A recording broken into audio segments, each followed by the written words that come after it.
দাঁড়ান, ধাক্কা দিবেন না। জি খালা দাঁড়াইলাম, বলেন কি বলবেন, ধাক্কা আমি দেবো না। দয়া করে আমার কথা শুনবেন। জি খালা আমি দাঁড়াইছি আপনার কথা শোনার জন্য, আপনি বলেন খালা, আমার খুব ডর করতেছে, কি বলবেন বলেন তাড়াতাড়ি। এই ভিডিওতে 3টা কপি লিঙ্ক করবেন, একটা রিপোস্ট করবেন। আচ্ছা আচ্ছা, এই তত্তরি খাতার আর কলমটা লইয়ে এই খালায় কি কি জানি করতে কইবে, তত্তরি লিখতে হবে তো খাতার আর কলমটা লইয়ে। আর সুন্দর করে একটা কমেন্ট করবেন। আচ্ছা আচ্ছা করলাম খালা, যা যা কইছেন সবই করলাম। এক করলে কি হইবে খালা, আমার লাভটা কে করে দিয়ে। আর আমার কাছে সাপোর্ট নিয়ে যাবেন। আচ্ছা আচ্ছা খালা, আপনি আমার সাপোর্ট করবেন, ঠিক আছে খালা। আর কোনো বেনিফিট কি আছে ইয়ে করলে খালা?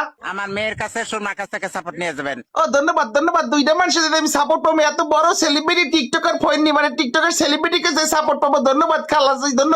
ভালো থাকেন, সুস্থ থাকেন, আল্লাহ হাফেজ। জি খালা আল্লাহ হাফেজ, আপনিও ভালো থাকেন সুস্থ থাকেন। আমি আমাকে সাপোর্ট করবেন, শুনে খুবই ভালো লাগছে। ও মাই গড, এখন আমি ফেমাস টিকটকার হয়ে যাবো, কি মজা। এর কথা না হলে আবার ডর ভরে, বোঝেন যেরম করে দাঁড়াইতে কইছি, এত কিনে না খাইলে আবার গোডা কেন দেয়, বোঝেন না হাসি মাসি কিনে ছুড়াই দেখি ডর ঠেলো সব কথা শুনছি খালার।